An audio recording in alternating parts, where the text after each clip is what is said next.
Hello and welcome back to another thrilling episode of Back to the Podcast. We are your hosts, Justin Neal and Chris Lawler, and our mission is to create an entertaining cinema-centric discussion about the past, present, and future of all things revolving around entertainment. Please don't forget to follow, like, and subscribe on wherever you consume your content. On today's show, Justin and I will be taking a look back on the movies that scarred us.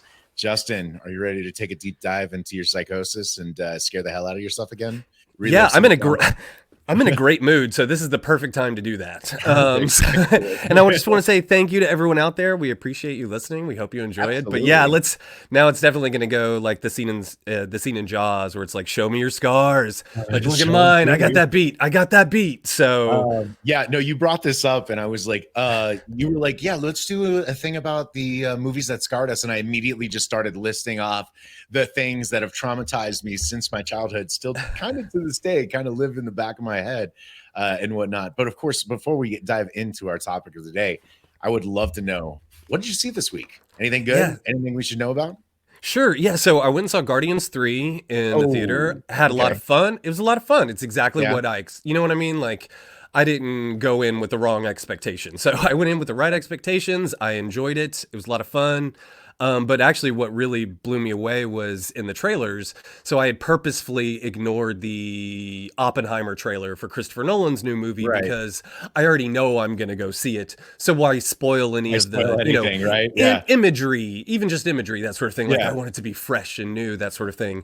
But being in the theater in a very comfortable seat, and then the trailer came on, I just chuckled to myself. It was like, well, I'm here. I guess I'm going to watch it. And I was floored by the end of it. I was like, okay, I really want to see that movie.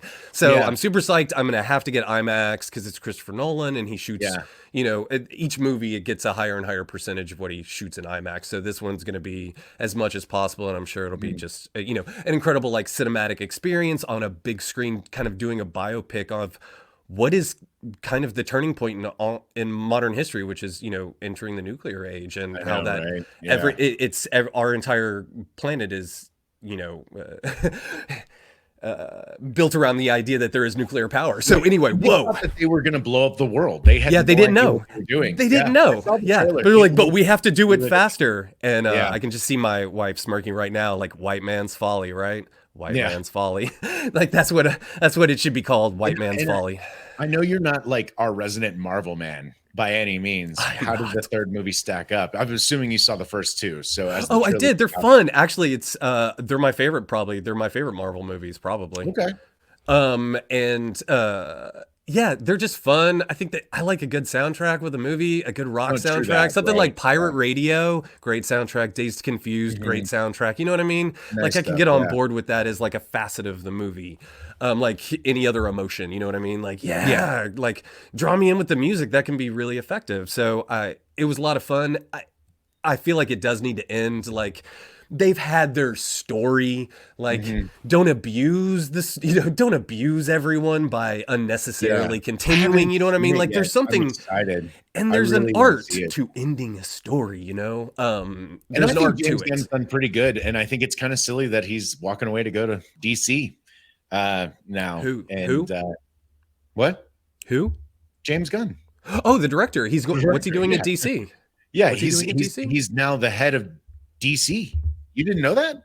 I know he did suicide. He did a Suicide. No. He is Squad, now right? Overseeing the DC cinematic universe, man. He got it. Ooh, that's a big promotion. So that's the last Marvel thing that he's working on, from what I understand. I don't know if he's going to stay on as like a producer in any capacity for Marvel stuff, but yeah, him and somebody else. I can't think of his name because I'm not big into the DC universe. But yeah, he marked out his huge slate, and he's doing like some like young Superman movie is one of the biggest things he's doing next. And he put out the slate. He's doing like Swamp Thing. He's going to tap into like some of the more obscure DC stuff and try to get that going. So yeah, that's what's up, man. So this is his farewell as well.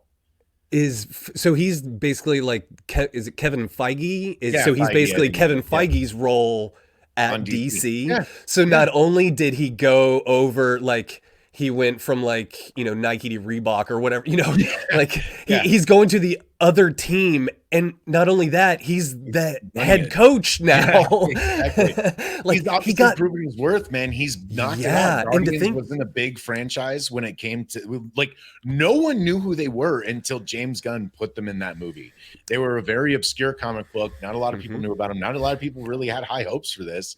He even found a way to make Howard the Duck, a character now in the Marvel universe, which I think is so weird, and whatnot. So that's pretty cool. So you liked it, and that's wild. I thought it was fun. Yeah, maybe here and there. I mean, we could split hairs about this, that, and the other, but overall, like I went to the cinema and I had a blast, which is the way. And I left with a good feeling. Like he stuck the ending, which is really important. It's hard if you can stick the ending. Yeah, a lot can be then a lot can be forgiven, and it kind of falls like the rest doesn't matter if you leave feeling warm and gooey. Then it's like soul. So I thought it was fine. But Oppenheimer, fuck. That's so funny. You went to go see this great movie, the end of this trilogy, like 10 years in the making, and all you're talking about is the 2-minute trailer that you saw at the beginning. That's great. True. No, but I'm not a Marvel man. I'm pretty excited for Oppenheimer as well. Like I did see the trailer. I'm okay with trailers. I don't care about watching trailers. So I checked it out the second it dropped, and I was very excited for that one. So yeah. Right on, man. That sounds like fun. I really need to step back out to the theater. It's been far too long since I've seen something in the theater. It feels so good. It feels good. I bet. And I like going to a matinee when there's like no one there. Yeah. So it's just me, and I can just settle in and just watch it on a big screen sound system by myself. I love it. What have you been watching? Have you watched anything good this week? We did, man. I found a bunch of like Academy Award winning movies on Amazon Prime, and I kind of went down a rabbit hole of just adding them to my list and asking, have you seen this? Have you seen this? Have you seen this? And I was like, I haven't seen these. So, it kind of brought back from a couple episodes ago where we were talking about our, list of shame, things that we just haven't seen. So I added Schindler's List. We didn't talk about it, but I added Schindler's List. I've never seen Schindler's List. I know. I found The Aviator, which I had never seen. So I haven't watched these yet, but I've got them on my list. But the movies that we did end up watching was more of adding, crossing off movies that the wife hadn't seen that I love. So we watched Spy Game with Robert Redford. Tony Scott. Yeah, Tony Scott directed that. And Brad Pitt. And I was like, oh, this movie is so good. I remember watching it a lot when it came out. And I was like, and the ending is so like good. And then we got to the end and I was like, thought I remember this being more of a punch in the face kind of ending. But he saves Brad Pitt's life and Brad Pitt doesn't die. And that's the story of this guy that's a spy in the CIA, his last day at work. And I was like, that's still interesting. It was still good. So we had fun with that. She liked it, which it was great. But I thought I remember it having this like really cool like spy like ending sequence where like all of this stuff comes together, and you're like, oh, he just like shuffled around paperwork and saved Brad Pitt's life. This was a lot more basic than I remember it being. I know what you mean. Sure. Yeah, but it was still a good movie. Don't get me wrong. And then we watched one of my favorites that really did hold up, which was Aaron Brockovich. Soderbergh. Yeah, Soderbergh. That year was the year he got nominated for Best Director and Best Picture for 2 fucking movies at the same time. Is Steven Soderbergh. Can you guess what the other one is? It's Aaron Brockovich was one. He was up for director and it was up for Best Picture in the same year with what other movie? Can you guess? Pop quiz, hot shot. Pop quiz. That's a great question. No, I do not know. What was Soderbergh at that time? It was Traffic. He released Traffic and Aaron Brockovich back to back in the same year, and talk about Traffic. 2. That's a 1-2. Like if I had that on my like resume, I would say like, you know what? I can hold these 2 up against, like I'm not saying it's better than everything, but I'm fairly confident that I can hold my own in any conversation. You know what I mean? They're that good. I've actually never seen Traffic though. That's a shame. A hard movie to get through. Just heads up. Benicio del Toro is in that, correct? An amazing ensemble cast. That's a really brilliant film. It's shot just like Aaron Brockovich. Like it changes. He changes the film like color for depending on the different story, but otherwise, like the way it's handheld, the way it's pretty raw and indie feeling. Traffic is just like that. Which Aaron Brockovich definitely had that vibe, right? They were letting in a lot of light through their lenses and stuff. Yeah, all like handheld. They let it feel like the sun was beating down on them. Like you so you could feel how the sun is out in that area and stuff like that. I Oppressive. don't know, It's man. And then oppressive. Julia is amazing. And of course, She that was the is. movie that introduced me to Aaron Eckhart, which I just immediately was like, this dude is awesome. And He's then great. then Thank You for Smoking is the Thank other You for movie that I Smoking is think is dark comedy. Great I dark love comedy. it. It was my birthday, and they were like, "What do you want to go see?" And I was like, "As a family, let's go watch Thank You for Smoking." Fuck yeah. So I took the That family to sounds go like watch Thank what You for Smoking. sounds No like one what was me and my happy. mom and my sister would go do. That's Yeah, fantastic. but no, my family wanted to go watch something fun and just like, like a silly blockbuster kind of thing. Sure. And I was like, no, let's go watch this like profoundly snarky dark comedy. Which is like brilliant. It was like this is It good is family brilliant. fun. Aaron We're all Eckhart is laughing. Aren't we all supposed, phenomenal the in that family that movie. laughs together? Yeah. I love that So movie. that was Thank it. You for Smoking. And then we started to rewatch the Lion King remake and was just Favreau. captivated by the graphics again, just blown away with what we're doing now graphically. Yeah, it's pretty wild how they did that, and they got Favreau tapped an old school cinematographer, Caleb Deschanel, to shoot that, Okay. and it is the first digital thing. Like he's an old school cinematographer, like film. Mhm. He's a film sort of guy, and so the process of working with film, and like there are those people who are really into it, and he's one of those old school cinematographers Okay. that came out with like. Spielberg and Coppola and Lucas in the 70s in Southern California. He was part of that group, except he didn't become a director. He became the cinematographer. So Favreau tapped an old school, film cinematographer to shoot this thing, but do it digitally. And so it's got a unique sort of feel to it. The Lion King, the remake, even though the shots are very similar, the story follows the same sort of thing. It's very similar, but I just different. Can't stop watching the way the light they actually got translucence on skin and wings and the blades of grass, like the way that light is actually going through there. Not everything is just a solid object with light going around it and shadow. From just somebody that loves animation, I blown away by that movie, blown away, because we've been watching that prehistoric planet, I think is what it's called, on Apple You told TV. me about that, sure. Yeah. And that the reason I wanted to watch The Lion King is because I was like, man, I got to go back and revisit that, because we've been watching this prehistoric planet that Jon Favreau produces as well. And it just, if you'd seen Planet Earth or any of those other documentaries that they've been putting out, I've seen the high end, they almost like remade some of those shots with these like CG dinosaurs. And it's just breathtaking. It's hard to look away because it almost looks realistic. What's it called? What's it called again? Prehistoric Planet on Apple TV. So we talked about that last week in last episode. I've been kind of throwing that on in the background as a little new docuseries. It's narrated by Attenborough, so it's awesome. And the music score definitely invokes some Jurassic Park kind of vibes too. So it's got all the feels that you're looking for, and it's a nature doc. It's so amazing. But Jon Favreau produces it, and I just couldn't get over how real it all looks. So okay, cool. Watching The Lion King again, so good. I'm curious. Yeah. So that's about it for the week. It's been a good week. It's fun to go back. It has been. Actually, it's just been a great week, and I've been looking forward to this all week. I love doing this. So it's like, yes, talk shop. So let's move into, man, I want to get into it. Let's get into it. I know. Well, let's find out what movies scarred us.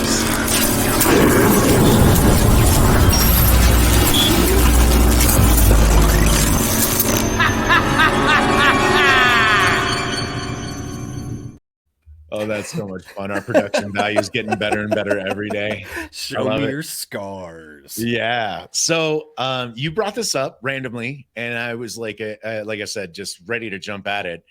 And because a lot of movies have scars. I've been watching movies since I was a kid, same as you, right? Exactly. I love cinema. I was just drawn into it. One of those kids that could just, my parents could plop me down on the couch, put on a movie, and pretty much guarantee that I was going to sit still and watch 90 minutes of that film through and through. So with that being said, a lot of stuff just comes up randomly that just comes across the screen and messes with you. Now, this is more my story than yours with the movies that you picked compared to what I picked. Yeah, we looked at different through different lenses. We definitely did. But that being said, some of the movies that are on this list that you brought up, I forget how old they are and how young we were when they actually came out.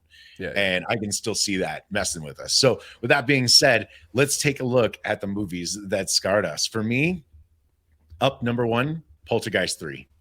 Poltergeist 3. There's a couple other Poltergeist movies I know, and don't get me wrong, like the first one definitely has got some crazy stuff. Like when he drinks the tequila and swallows the worm and like vomits up the body. That definitely will live in my head rent free forever and ever and ever. But this one messed with me on a different level. Did you ever see Poltergeist 3? I did. The mirrors. I remember it's the one with the high rise with the mirrors. That's what I remember it as from my childhood. So yeah, I've seen it. Yeah. But quick note though, did you know that Spielberg produced the original Poltergeist, and didn't Tobe Hooper, who did Texas Chainsaw Massacre, didn't he direct it?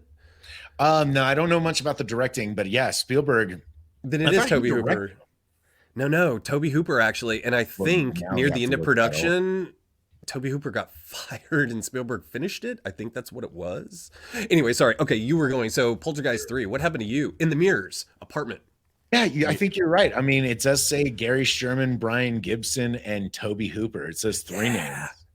Yeah, it was a troubled production. But yeah, when there are 3 names, and then he produced it and stuff. And then the whole thing with the TV is because like Spielberg hated TV or something like that. That's his TV movie. Didn't mess with me. Don't get me wrong. There's some good kind of creepy images in the first one, but the mirrors in the third movie, the mirrors really stuck with me for some reason. And there's that like one scene in the movie, this fucking thing where she goes up and touches it, and then all of a sudden like the hands like grab her hands and start dragging her, and there's like an evil version of her in the mirror. No thank you. No, I didn't want to touch mirrors. My parents were like, hey, you need to go like clean the bathroom, and I was like, I'm not wiping up the mirror. Like, I'm funny how you don't think about that. Sure. I was very young when I saw Poltergeist 3. I mean, what year did this one even come out? I can't even remember. 1990, maybe? I think it was that late. 89? 88. So I was definitely young, and I saw this one. I think the first one was 82. It's not like I saw this one time on a Saturday afternoon. I saw this like on HBO. I saw the full version of this movie and watched it like over and over again. And this movie messed with me, but I still watched it. And then there's that other scene where like the teenagers are like walking down the hall and they're like touching it, and they're like evil counterparts on the other side and stuff. No, thank you. I still don't really like going into the bathroom without lights on and stuff like that. And that's still not even part of this movie. It's not like this happens in the dark. This all happens in broad daylight. No one is safe. I hated it. That is an interesting point, though. You bring up that it doesn't happen in the dark; it's happening in broad daylight, and that's an interesting psychological, use of the horror genre. It really messed this movie. I'm just laughing no one at is it safe. now. There is no safety. I really don't like mirrors because of this movie. That's what I just remember. It was the one. I'm sure I saw it on edited for TV, but I remember it was the one. Yeah, but it was also, it played a lot in the same way that I kind of lump it in with Friday the 13th Part 8, Jason Takes Manhattan, which would play edited on like TNT all the time. Yeah. And I feel like Poltergeist 3, like when they were doing a horror run on a station, like all day horror movies edited for TV sort of thing. It wouldn't be the original Poltergeist, it would be this one. So that's how... Right. Yeah, I don't remember why I saw this one so many times. I want to blame HBO. I know my parents had cable when I was young, and so I'm just going to blame that. So yeah, anyway, probably. Poltergeist 3. If you haven't seen it, I don't recommend it, and I don't recommend showing this one to children. Excellent. Good pro tip for parents out there. Don't show your kids Poltergeist 3. Yeah. See, at least we can get a moral out of it. So there is a positive spin. I knew there was a positive spin in this. All right, let's keep going. What do we got next? This is yours here, man. Okay, so I had a different upbringing. We didn't have HBO, and my parents were not like unnecessarily so, but just protective of what my sister and I got to watch, like until it was, age appropriate. And they didn't have time to watch everything, to, follow the nuances of our intelligence versus what it is, blah, blah, blah. So they just kind of stuck to whatever the MPAA said and just called it a day. And I can appreciate that as an adult now. So, but at that time I wasn't allowed to watch anything. And even if it was edited for TV, it kind of depended when I was younger, I'm sure. And so I remember when this movie came out in 1991, I was 9 or 10. And the people talking about it was so intriguing to me because they talked about it in like hushed whispers, like the silence of the lambs. Like it was this thing.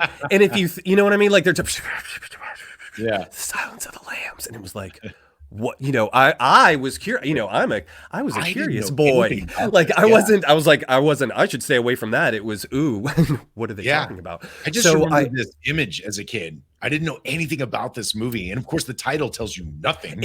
and that's the thing too. It's like the Silence of the Lambs. Like, what does that even mean? Right? So when you're a kid, when you're 10 years old, it's like, but then that also in my mind, because I mean, I grew up to be a writer, so I was always kind of there, intrigued Yeah. with stuff like that. So it was one of those like, but that also means it could mean anything. And what if it meant something dark? Whoa. Well, it does. That makes it even darker than Yeah. Slasher from Planet X. You know what I mean? Which is like, yeah, it's about fucking Slasher from Planet X. But like the Silence of the Lambs, like, dude, that could be fucked up. Yeah. But it was years before I was able to see it. And so how it old wasn't were until I you was when like you a finally- middle teenager. Okay. Was that? I was a middle No, yeah, teenager. you It were was a teenager? probably, it was probably like during summer break when I was like a freshman probably or something. And I was a night owl and I probably watched it edited for TV late at night because we didn't have HBO, but like they would show R-rated movies at night. So, it was probably midnight and I remember watching it. And this is why this movie has like a place in my soul because like I've never really been scared of monsters. Monsters don't really scare me. What scares me is that guy right there, not the actor Ted Levine. Right, not the actor. Or Levine, Yeah. like he's fantastic, don't get me wrong. But the idea that that guy lives two houses down and he's got a fucking dungeon in his basement that he's taking people and starving them out and then cutting their fucking skin off and turning it into like a fetish uniform, which, hey man, I'm not hating on I'm not hating on any fetishes out there, so no one, like if you want to, but not human skin, that's not cool. That you like take from people, please don't do that. So that's not cool. But like he would serve them and like torturing the things, like it puts the lotion on its skin and telling and you're like, what the fuck? So like the Hannibal Lecter stuff, who Sir Anthony Hopkins, who is fantastic. Jodie Foster is fantastic. That stuff is more like super interesting to me because he's behind, plexiglass. Like he's behind bars. So it's more like clinical, you know what I mean? Which is more of like a psychological game. And I find that intriguing, though disturbing, especially when I was younger. Because, I mean, these are like, it's a hospital for the fucking criminally insane, you know what I mean? And Anthony Hopkins, who like doesn't blink. He's very reptilian and it's just very odd and creepy. I thought that was awesome. But then it cuts to this guy and his storyline. And it really messed with my head and it kind of introduced me to kind of really the idea of sociopaths as like there are people who are just they're on their own journey. Yeah. You know what I mean? Like this guy's got his own journey. He's not just crazy just doing his thing. Like, no, he's becoming something. This is in his mind. He is on a path, a journey. And so he justifies all. These are necessary steps in his journey. It just happens to destroy people's lives. Yeah. That's scarier to me. And so I took that and that concept, like it burned me and then it scarred over quick. And I've got that scar and I use it, be like that. And part of that comes from that. My understanding, like it broaden my understanding of humanity, even though it was on a negative side. But like, oh, you mean, okay, and that came out around the time that I read it because I couldn't watch the miniseries, but I could read the book. Really? Which is super fucked up. But you know what I mean? Like which is also about the dark side of humanity. So there was these things that were really broadening my minds. And I'm the Silence of the Lambs. Allowed to read the book and not watch that miniseries because the book is fucked up compared to what's actually in that miniseries. Don't get me wrong, like it still haunts me, but it was Tim Curry. So I get it though. It's because I was reading, because reading is really good. And I'm sorry, like I hate to say, like I was reading above my level. You know what I mean? Like this is what I do, so it's not surprising and I don't even say it boastfully, but it's like I got bored with like books for people my age. You know what I mean? Like I never wanted to read that. I always wanted to read things that expanded my mind, things that were difficult, even what you would say problematic. And so I'm used to reading things that are problematic. That's such a weird book. Is that really expanding your mind? What, it? Yeah. Yes, totally. Okay. I'll take your word for it. Anyway, yeah. But moving on. So But anyway, this was one of those yeah. movies that really scarred me because it's about people. Like monsters don't scare me, people do. And this was That's a movie funny. that, and I still kind of think of it like The Silence of the Lambs. You know, I know, like right? even in my mind, that's how I like you talk about it or you watch it. You watch it quietly. It's not a movie like. And then when I talk grew up through. and finally saw it myself, I was like, oh, it's a really cool thriller detective story. And that's all it is. That's Ultimately, really all and it actually, it is. was a surprise hit. That was the thing. It was a surprise hit. Was? No Oh, one okay. expected this to be. It was a potboiler. It's just a thriller. It's a detective. You know, if Mm-hmm. you think about it, like it could be almost like a movie of the week style. You know what I mean? Like it's a Yeah. pretty. Okay. It's Yeah, a. I can see that. You know what I But mean? dude, Jodie Done in a Foster certain and way with a. But if you get the right ingredients, mm-hmm. the same recipe can turn into something that becomes Best Picture and grosses up $100 million at the time when $100 million was like was a big deal. Right? Was Mount Everest. Yeah. And for a movie like this, which was not a broad appeal, it was adults only sort of movie to get $100 million and win Best Picture. And he got Best Actor. I think she got Best Actress. It got Best Adapted Screenplay, you know, Director. Like it really cleaned up pretty well that year. And Nice. so, but unexpectedly so, which is cool. I like that. You know what I mean? Kind cool. of an underdog. And it's fucked up. I mean, it's pretty fucked up. I think so. Maybe not so much now, but Jodie Foster, she's fantastic, and their scenes are. Anthony It's Hopkins. a movie now you kind of study more than being like affected by it necessarily, unless it affected you when you were younger. You know what I mean? Mm-hmm. Yeah. And unfortunately, this is not one that I saw as a kid, so it didn't affect me much at all. Sure. Especially when I finally did see it. So, but for me, and this, speaking of one that I did not see this as a child. It did so not we're affect back me. To just like weird imagery for Chris. I love this. Okay, so for me though, The Gate, right? This came out a long time ago. I don't know if anyone's familiar with The Gate, but no one is familiar with The Gate. No one. I mean, I'm assuming there's got to be some. My boy Josh Campbell out there. I'm gonna give a shout out to my boy Josh Campbell. He's probably seen this. He's probably seen it. Okay, yeah. Audio seen this. Yeah, no, my time watching this was not something that I sat down to do on purpose. I had a babysitter at the house who, for some reason, decided to turn on this. And like they did back in the day. Yeah, I guess so. And was so terrified by what this movie was that she grabbed me. I think I was about 5 or 6 at the time, scooped me up, threw me on the couch, and like made me kind of sit there with her and watch this because she was so scared. And it's like, then why the hell are we watching this? And yeah, so she got fired.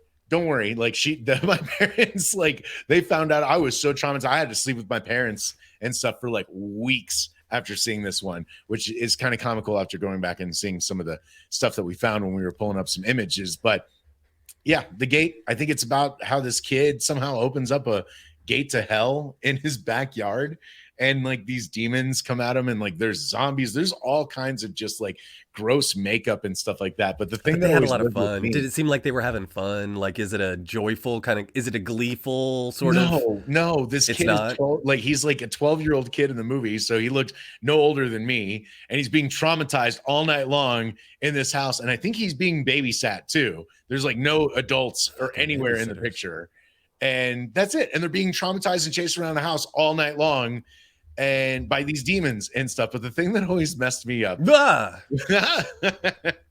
was not this guy. Although, come on, man, like he actually looks like something from the Lord of the Rings. He looks like one of the like or the trolls. You know what I mean? He looks like one of the, like a cave troll. Actually, the puppet work is pretty nice on this thing, but yeah, he screwed with me. But it was this right here where the kid. I'm gonna show this clip real quick. Body horror. It's body horror, right? That's why, because it's maybe. Horror. But if I remember correctly, then he takes like a piece of glass and like stabs his hand, and like to kill the eye that's in his hand, and it just the trauma that happens. So like here, hold on. Let me see if I can pull this up real quick. I haven't seen it. Oh hell yeah, I haven't seen this. So this is the ending like scene from the movie.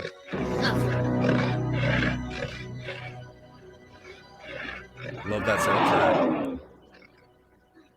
We need to do an MST 3000 style episode. If we could. I'm not that good at it, but then look at that. Oh, nice. That looks dope. That looks dope. It's not bad. Like it actually looks pretty legit as an eyeball in Well, his hand. the freeze frame doesn't do it any justice, but when it played, it That's seemed why to I had to play. show the video clip. Yeah, the clip played better. And he opens his hand and there's this eye inside of his. Oh my Yeah, God, that's dude, it creepy. messes with me Yeah, that's still a weird. little bit today. I don't even know Sure. why, but that's not Yeah, you fun for do. me to You know even look at. exactly why. You explained why. So that for me, I don't know why, but that traumatized me ever since. Okay. And I've actually never grown up and re-seen this movie. I've never revisited it. I just know that it's lived in the back of my head. And then when we pulled it up today to learn that that little kid is Steven Dorff, like I don't know why that just brought me so much joy. I was like, I didn't even know he was a child actor, but Neither did I. Nope, neither did Yep. I. What was the And first thing you saw Dorff in? I was trying to remember. I'm gonna Like, what say was the Blade. first? I think it's still Blade. I know I saw something before Blade. Yeah, There was no, I some don't- indie movie. Now we do know it was The Gate, actually. Not Yeah, Blade. for you, sure. Yeah. That's fantastic. I think this All one right. came out in like 86. So this one's or 87. So this one's been around for a while, but yeah, truly traumatic. Nice. Yeah, anyway, let's move away from that image and move on to yours. So mine is actually a continuation, I would say a continuation of similar themes, except it is a perfection of similar themes. 7, I would say, is for what it's trying to do, is an almost damn near perfect movie for what it's trying. This movie. I'm with you. It sticks the landing so hard. So this scene, just hold that. So this is the first time I remember. So when he's thinking about it, when Spacey like reveals, you know, the master plan and like Wrath is going to be the last one, which is just brilliant. We'll get to all that. But this moment when Brad Pitt is thinking and Fincher throws in one frame of Gwyneth Paltrow's face, and in that moment, right when it cuts back, you can see that he makes the decision and pulls the trigger. And at that time, I remember, like, as someone who was thinking not like a director but knew that people were making this and tried to think with their intentions, sort of thing.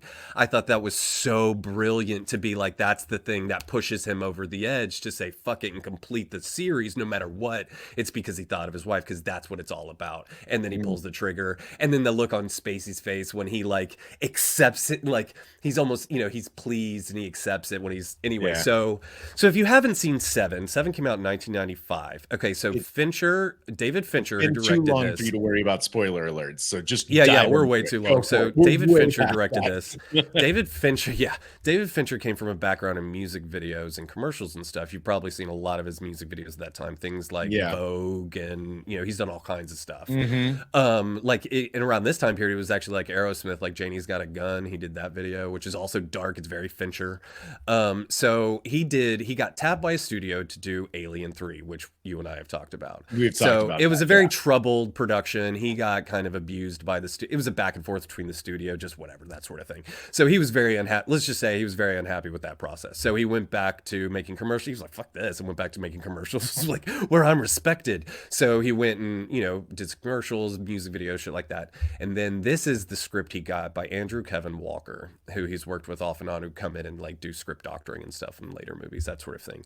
Wrote this when he was living in New York City, and this movie is what I call a fuck you.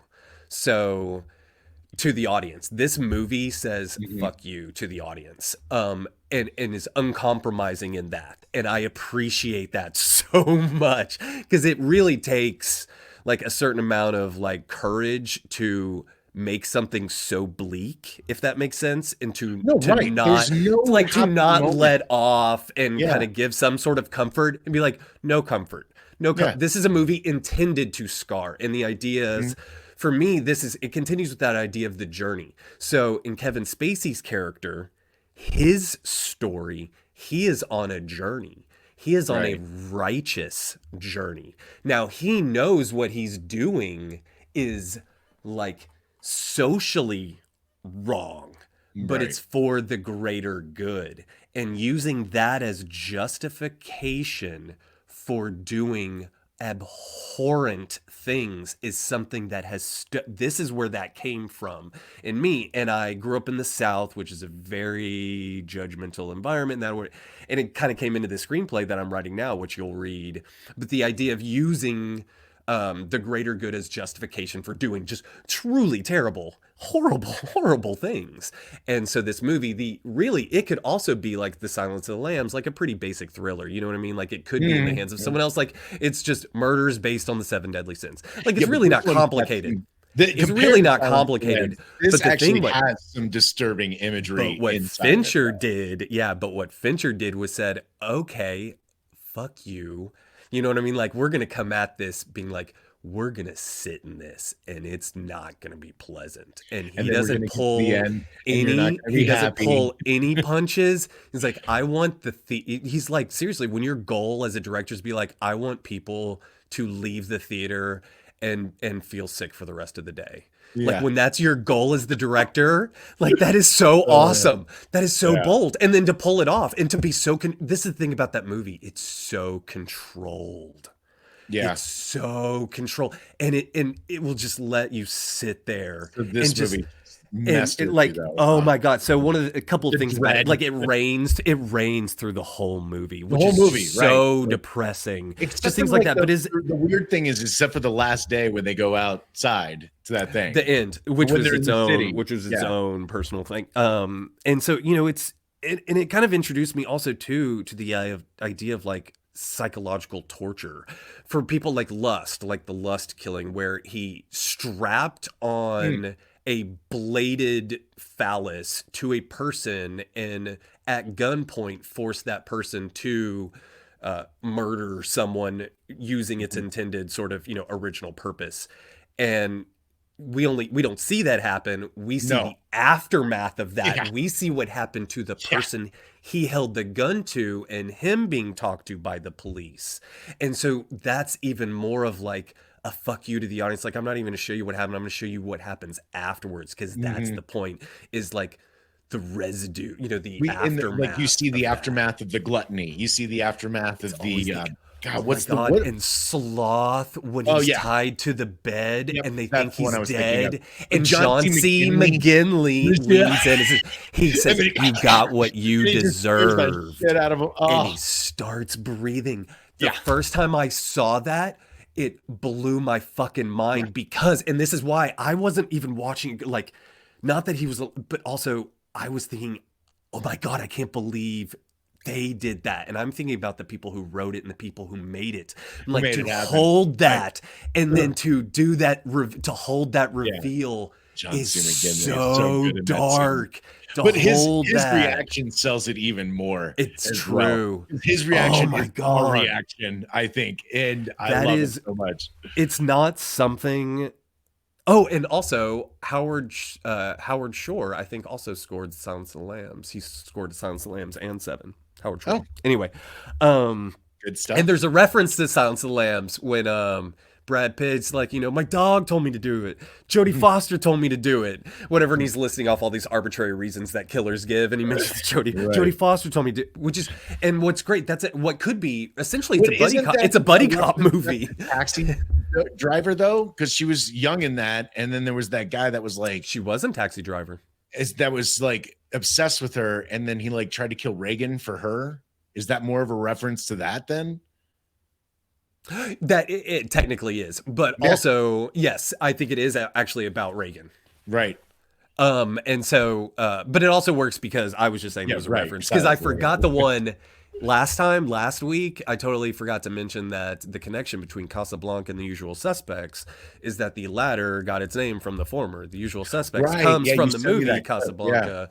Yeah. So for people out there, sorry, I forgot to mention that The Usual Suspects gets its name from Casablanca. Sorry for my error. I'm just correcting. Anyway, so I think 7.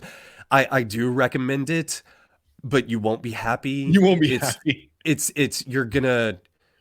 It's not. I actually mentioned it to my wife last night. I was like, "Hey, we should watch 7 tonight," and she was just like, "Nope, nope, nope." Thank you. And actually, any of the movies, I was like, "Hey, we should watch." She's like, "Nope," because they are down, and I can't blame her. It's like, yeah, you're right. I mean, they're super downers, but they're so good at being a downer. That's the.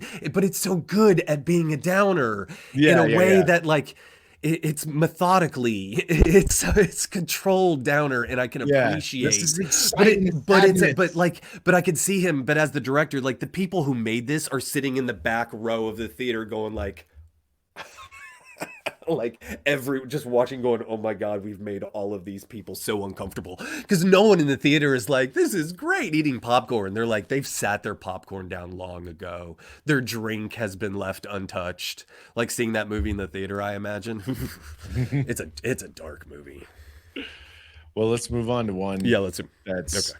not as dark, but still messed with me. And I don't know why you're not as familiar with this one, but Killer Clowns from Outer Space, man. I saw this one way too young as a child and kind of made me hate clowns. They're actually making it into a video game this next year, which blows my mind, but I don't know how that's going to work. But good Lord, look at these things, man. Whoever did the puppet work in this movie really just knew how to like draw inspiration from horrific things. You see this? Yeah, look at that. Nice. Is it stop motion or are they doing puppets like in scene? No, it's puppets, and these are just guys in masks and yeah, but that still looks dope. Yeah, they look. But yeah, anyone familiar with this one? This one definitely messed with me. I was running some weird fever dream when I saw this movie.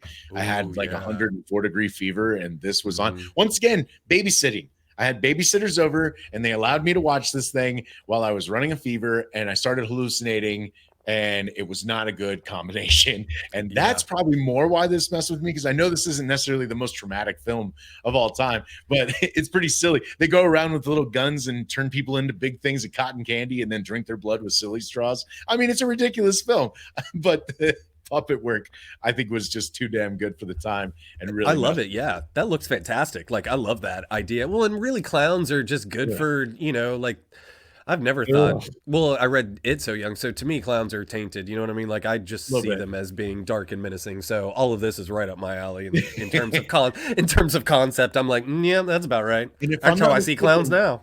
A really young Sam Rockwell is in this. I think this was one of his I love Sam Rockwell. He's so good. I'm so glad he finally won an Academy Award. I think he's only got like one line of dialogue. I don't think he's like one of the main cast members. I think he's one of the teenagers at the beginning of the movie that like sees the alien spacecraft land. And of course, like when it lands, it turns into a pop-up circus tent. I am so pissed that this movie traumatizes me as I describe it to you because it's so stupid. But it's not about that. That doesn't but it's not about that because it doesn't have to be because it's not objective. That's the thing. It's not objective, it's subjective. Yeah. So this one messed with me. And then there's the thing where they can like imitate people's voices and stuff like that. So you don't know who the hell is going to be at your front door ready to turn you into cotton candy. Turn you into cotton. Yes. Yeah, this movie really messed with me. And what is it rated? Is it R? I don't think so. Or is it PG-13? I think this came out before those ratings even got put in. Oh, yeah. No, because maybe. It's I don't even remember when this one came out. I just know I was definitely young. Too young. Let's see. I got it pulled up here. 88. Yeah, definitely. Around the same time period. Sure. Yeah. Right. Yeah. It made $43 million at the box office, though. Fuck, so that's no way. That's a good return on investment because I guarantee it cost about $1.5 million to make, or like 3.5, and that grossed 40. That's someone retired off of that. A couple people retired off of that movie. Yeah, it's a pretty stupid well done. He's like, yeah, but my pool looks pretty sweet year round. Yeah, they made a pretty good profit. They only spent like a 1.8 million making it, is what I'm seeing over here. Yeah, that's what exactly. Oh, my first guess was 1.5. Yeah. Anyway, that's nice. Killer Clowns from Outer Space. Brilliant. I'm so glad I finally got the opportunity to talk about this movie that has haunted me forever. I don't know why. I remember this night very distinctly and like vomiting everywhere because the fever was so high. And like I said, was running a thing and was like hallucinating that these things were in the house. Oh, I was traumatized to say the least, for sure. Yeah, totally.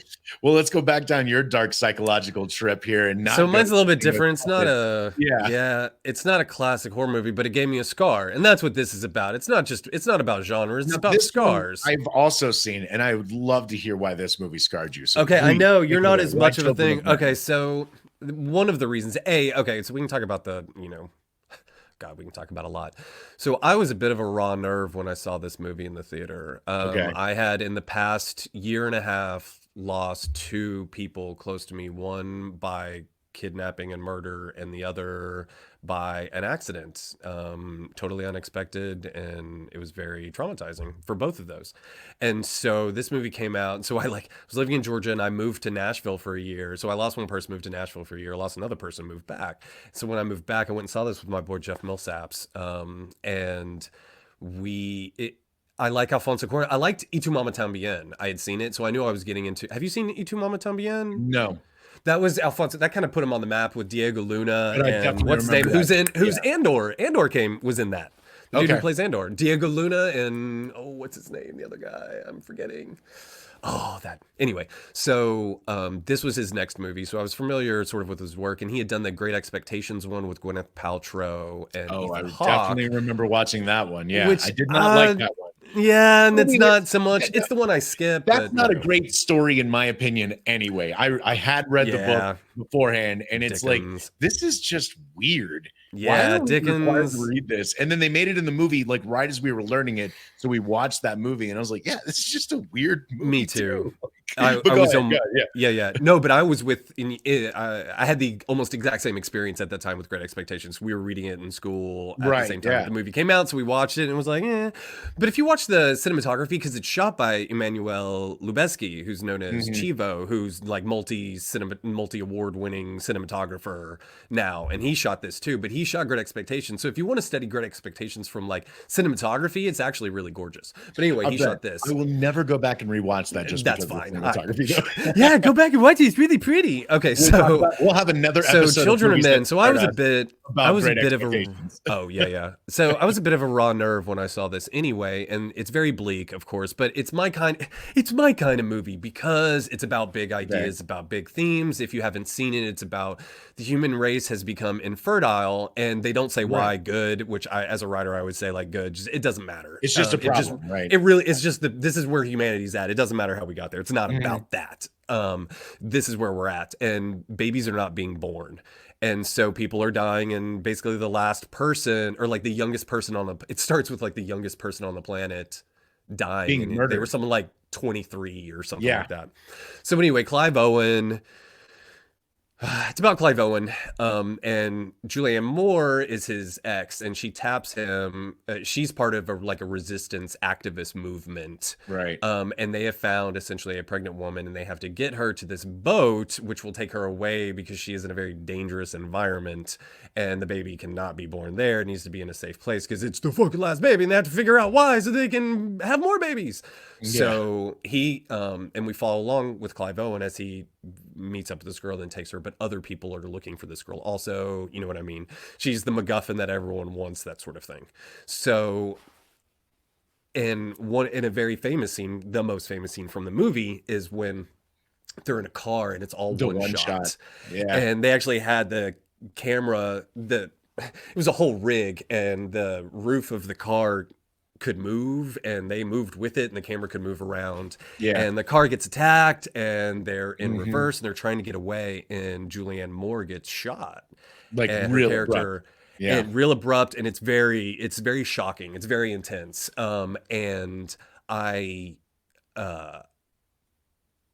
just started like it affected me so much that I started like tearing up. I started like not like crying, but I started like crying in the theater because it was affecting me so much. My friend Jeff, I remember he leaned over and he said, because he knew, we were all in a similar sort of space in a lot of ways, but he leaned over and he was like, "Are you okay? Do you want to go?" And I just remember saying no and keeping watching it because I wanted to like be there in that, because it's so rare, because I've seen so many movies and I understand stories and I understand how it works and I appreciate it all, but in a lot of ways, it can also disassociate me from the emotion of something because I'm seeing like there's lights there and the people, and I'm thinking about craft service and, just whatever, the people that are going into making it, not just the movie itself. And this is a movie that totally drew me in and then like stabbed my heart.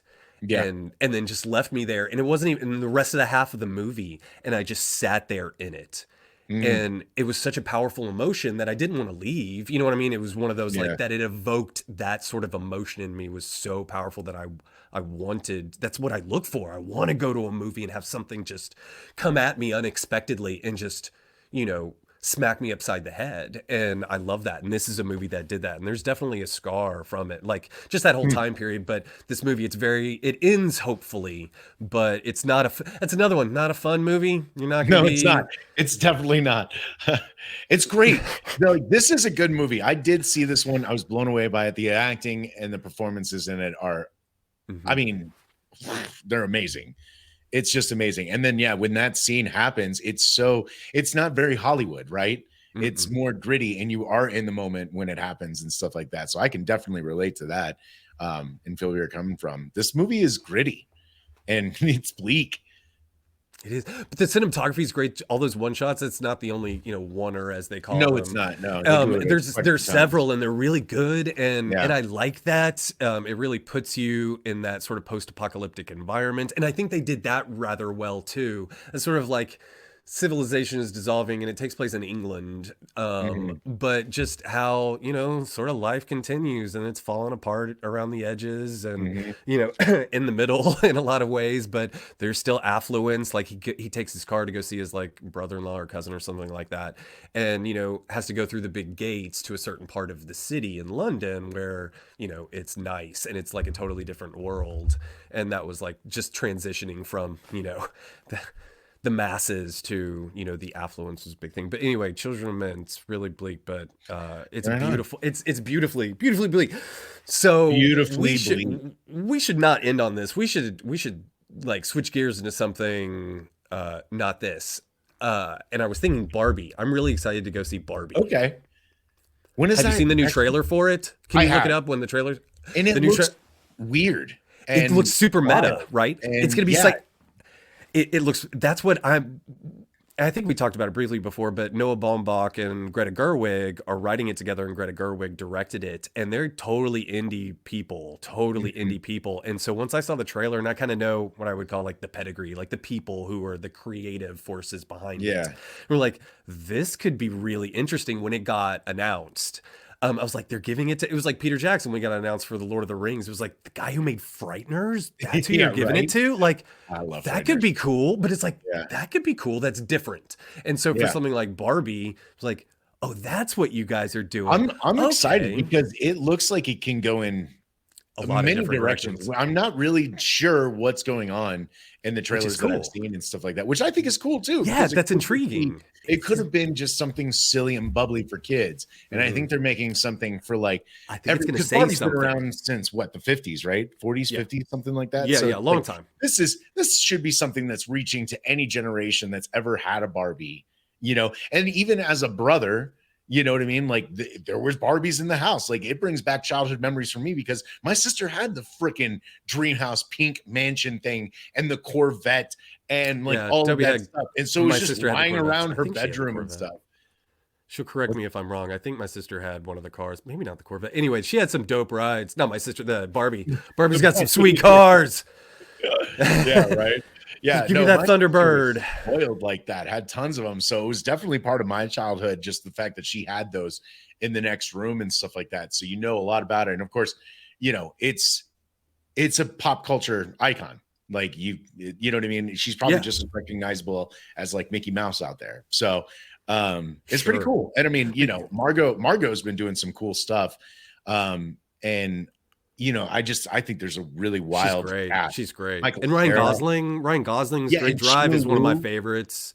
Yeah, that it looks like a fascinating sort of, and it looks like super meta philosophical, you know what I mean? That's going to say something. It's going to be layers. There's layers of things going on, which I love. I love layers. Yeah. And so I'm really looking forward to that, almost as counter programming to Oppenheimer. Like I'm looking forward to these two very different movies, but sort of equally so. And I think they're both going to be kind of cerebral. You know what I mean? Like just in totally different ways. But anyway, looking forward to the rest of the movies.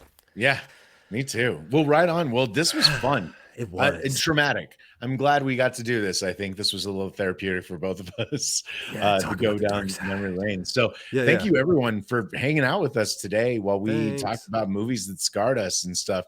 I think we've got some fun stuff in store for the episodes coming up. Yeah. So, make sure you keep tuning into more episodes. If you're enjoying what you're hearing, you know, it helps always to hit that subscribe button, give us some likes.